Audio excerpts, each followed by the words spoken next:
Do you like JoJo? You know, that show where oily buff men fight each other with oily buff ghosts?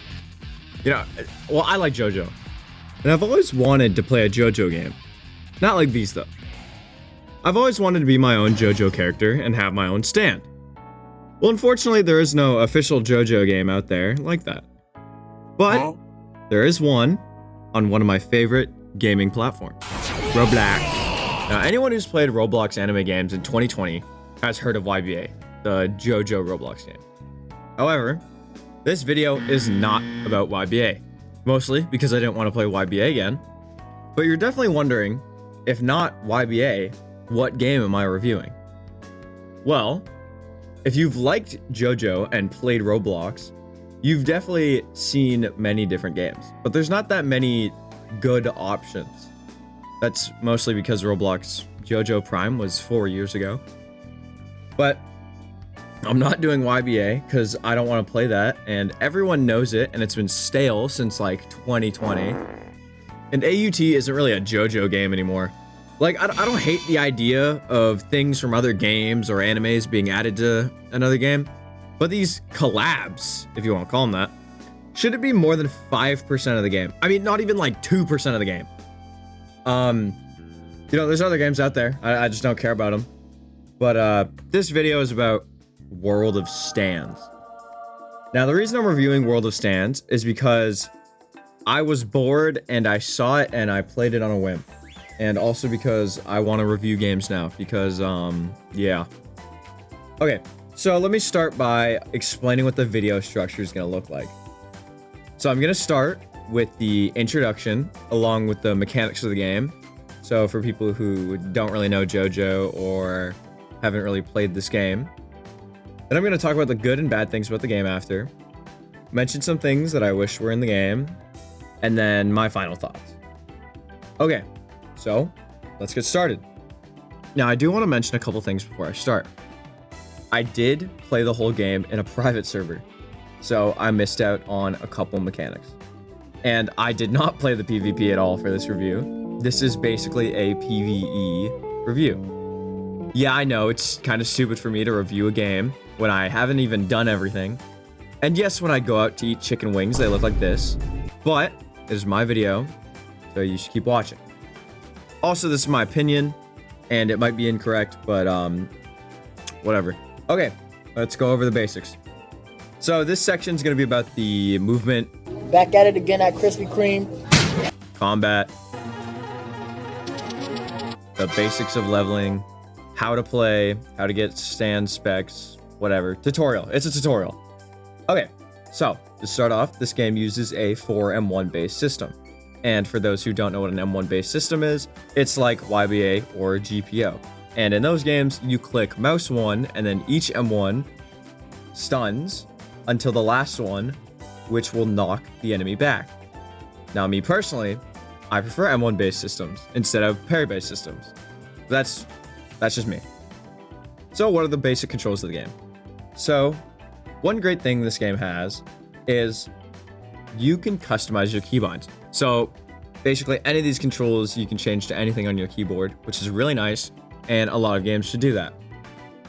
Anyways, as usual in M1 based games, you have to block and perfect block with F, and you can dash with control. Starting with mouse 2, so your right click is a special move that is unique to your stance/spec, like the knives on the world, for example. And the next two moves are the same with basically every standard spec. Your E will always be a barrage, and then your R will always be a heavy punch of some sort. Now the rest of your moves are unique to the ability you have. So your G, X, C, and V are all special and do different things, from teleporting to shooting projectiles, freezing people, or even modes. But your V is a little different, because V is your ultimate, which is always a grab move where you do a cool animation, and if you manage to kill the enemy you're using it on, it does a special animation that is called a finisher. Now, if you don't know JoJo, let me explain how stands work real quick. So a stand is a visual manifestation of life energy, or in other words, the manifestation of the soul of the user, or sometimes they're referred to as the manifestation of your fighting spirit. And in simple terms, it's you but punchy ghost, or something different. Unless you're unlucky enough to get the stand that's literally just a fly, but whatever. Okay, now you know what they are. How do you get them? So you gotta stab yourself with a stand arrow, and you'll unlock one of the 16 stands. So these abilities are powerful, but how do you make them more powerful? This game uses a different leveling system that many other games use to level up. Now, of course, some games have skill trees or stat points that you have to use, but this game's a little different. So this game has 3 different ways you can level up, and they're called potential, stand levels, and player levels. So I'll start with the simple parts first. So, player levels. Player levels are just levels that you get when you have enough XP, and then the number goes up. I'm not entirely sure what that number does, but it's a level up. Now, stand levels are a little bit different. So, when you get enough XP, you get a skill point, and you can use one of these skill points to level up one of your stand moves.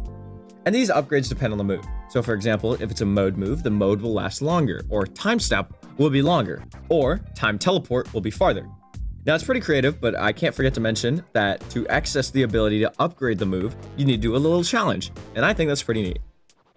And finally, potential. Now, potential is the main way you level up your character. So, potential is a skill tree, and the way you get points to spend on this skill tree is you gotta use money for it.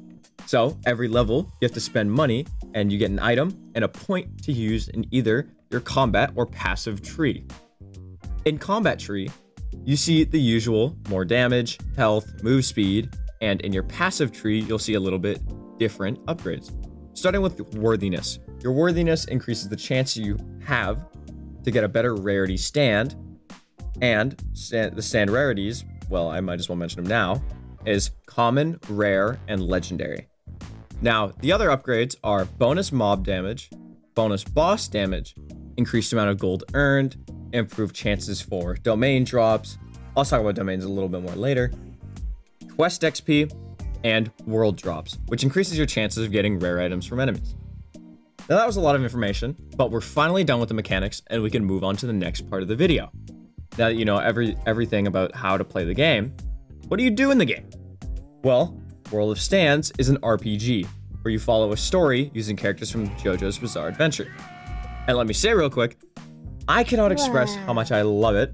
Roblox games use a story to progress, because, you know, you don't have to just fight the same enemies for 20 minutes, then move on to fighting enemies, and then do the same thing, and then eventually you get to the next thing where it looks a little bit different, but it's the same thing in an infinite loop. That's not a game, that's a chore. Anyways, back to World of Stands. So, World of Stands uses a story to help the player to progress. And I don't want to spoil the story, so I'm going to stay away from it. Anyways, in other games, other than fighting, you can explore. And while exploring, you will find chests, which will either be gold or normal. And in these chests, you'll be able to get stand arrows, money, or rokakas. And rokas are what resets your ability. So don't eat it unless you want to get rid of your stand. Now I'm skipping the part where I explain the story, but I'll give you a gist of what the story does for the player. Well, the story leads you to almost every corner of the nice looking map. And the story is also what introduces you to domains. And domains are probably one of my favorite things in this game. So, domains are dungeons. And in these 5 unique domains, you fight through enemies, do puzzles, and parkour. And domains are basically the only thing you do in the endgame if you don't want to play PvP. Once you're done with the story, you're probably wondering, what are you supposed to do in the endgame? Well, this is the only thing I don't really like about the game. Once you've reached the end, all you can do is grind or do PvP. And I don't really do PvP, so I'm going to talk about the grind. So unfortunately, the only thing you can really do in the endgame is grind domains. And even though the domains are really fun, they do get boring after like the 5th or 10th play. And you also need a very high amount of gold and a special item just to enter these domains. And keep in mind that you most likely have to be spending gold on leveling up your character, so you need to grind in order to grind, which I think is stupid. Okay, so I think I'm done with the explanation of the game, so on to my actual opinion. starting with the things I like about the game. So first off, story progression. I don't think I have to explain how integral story progression is for RPGs. Now, technically, you can get away without needing story progression because technically Deep Woken doesn't have the story, but I do think the progression of Deep Woken is pretty cool. Domains. I think that the creative dungeon style is always a great addition to grind. However, I do think the reward should be a little bit more. And maybe domains could have a system where each time you play it, it could be a little different just to mix it up a little. But regardless, I do think they're a very cool addition. Leveling. I like how there are multiple ways to level up in this game, instead of just putting more stats into something or 1 or 2 skill trees. And I don't think those systems are bad necessarily, but I just like that this game system is a little different. Finishers. Finishers are a nice touch to every standard spec, and I think it's something small, but it's nice to have nonetheless. The animations are nice in the game. They're all nice and simple. Nothing too crazy about them, but they aren't over the top. But they get the job done, and they're not unappealing to the eyes. Each stand in the game is unique, and they're all super fun to play. And I do think that is such an incremental thing in games. Well, to be fair, the point of games is to have fun. But I'm talking about the fact that even the common stands are fun. The rarity of the stand doesn't make one significantly worse than others, which I think is amazing. Robux. Now, Robux isn't really needed for this game. Now, there is purchases you can make in this game, but they're actually reasonably priced. 75 Robux for a private server is very fair. One thing I do think Roblox games need to understand is that the Robux that people buy is usually purchased in the intent that they would use it for other games. Like when I want to buy something with my Robux, I don't plan to spend $20 of my Robux on one game. Like $20 on a Roblox game is stupid. If I spend $20, I want to spend it on multiple different games. But like some items on one Roblox game should not be worth $20. Anyways, let's keep this going. The game has fast travel that is easily accessed within your menu, which is nice and simple and a thing that other games should have. Editable keybinds. I'm mentioning this again. They are such a nice touch to what you think should be in every game, but are not. Daily quests. Daily quests are in the game for a free and easy way to get arrows and rokas. Also, on another note, you get so many rokas and arrows for just playing the game and exploring, like golden chests. But don't try and get these ones.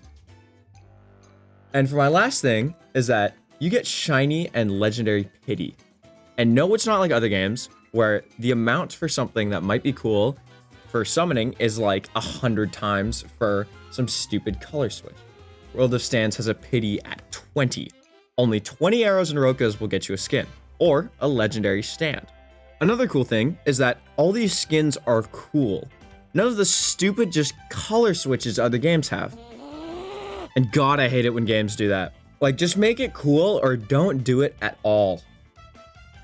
Now, that's all the things that I liked about the game, well, that I wrote down, and I'm certain there's probably more. Now, onto the stuff I didn't like about the game. So, firstly, the main combat. It feels kind of weird. And I do think it's because the fact that your character kind of gravitates towards the enemy you're fighting. Now, it's not a huge criticism, but something to mention because it takes a bit to get used to at first, and I don't think it's really needed. The grab animations are sometimes off, and it's not that crazy because these grabs are cutscenes, so it's not like the hitbox is off, but I don't know, it's a little weird. The design of the game isn't too great. And well, to be fair, the design of the game isn't too important if the gameplay is cool. And I'm not saying the domains look bad. I'm not saying the art style of the game isn't super bad, but it's not that great. And it might steer people away from the game, mostly because the game uses what looks like simple Roblox building tools. Now, it's not a big issue because this game is not that big, but I wish this game had more stands and specs. Not really a criticism, more like a wish. The endgame should really have more content than just domains and PvP. This game doesn't really look too stunning, and I know I just mentioned that 2 seconds ago. However, this game doesn't look appealing, as in the buildings look a little crappy and the land looks a little crappy. And I don't really like the UI in my opinion. It just looks too simple. However, the criticism that the game looks bad isn't a good argument. And I agree with that, because the game is pretty fun if you give it a chance. Now, I'm done with the good and bad things about the game. So, what are the changes I want? Now, want's a strong word, more of a wish. I'm not a bratty little child. I don't have too many wishes because this game is still pretty small. However, I do have 3 things I'm wishing for. Firstly, a little bit more stand evolutions, because I think currently there's only 1 in the game. And I just think it would be cool, nothing more to it. Secondly, remove the gravitating towards enemies. I think it feels weird, and the game would be a little better without it. It's a kind of nitpicky change, but I think it'd be cooler, because when I first started, it was a really uncomfortable change to adapt to. Lastly, remove the requirement for paying gold to get into domains. I think requiring the item is enough, since the price for affording potential upgrades gets really expensive. And finally, I am done. In conclusion, I think I would review and give World of Stands a solid 1 Michelin star. This game is amazing. However, it's not perfect. Let's be real, what game on Roblox is perfect? Regardless, I think that this game is great. However, I don't think it's worth checking out if you don't understand JoJo. Now, that's it for the video. But before you leave, please comment your thoughts. And if you want me to review another Roblox game or regular game, I am open to anything. Anyways, thank you for your time and thank you for watching. I hope you enjoyed.